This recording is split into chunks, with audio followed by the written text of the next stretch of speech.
Nutella ఇలా ఎత్తుకొని ఇలా స్ప్రెడ్ చేయాలి. ఓకే, నేర్చుకో.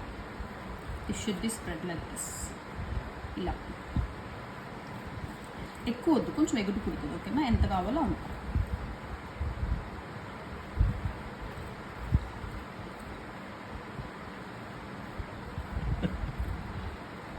యూట్యూబ్ భాషలో చెప్పాలంటే తగినంత. ఓకే, ఇప్పుడు దీని మీద ఉప్పుడు క్రీమ్ పోయాలి. ఇది కూడా తగినంత.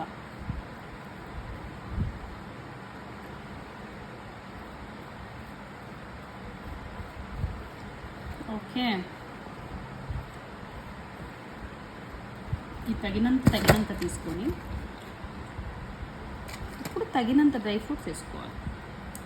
మళ్ళీ సెకండ్ లేయర్ కింద ఇది తీసుకొని ఇలా వేసుకున్నాం అనుకో, ఇలా ఇలా ఇలా టేస్టీగా ఉంటుంది.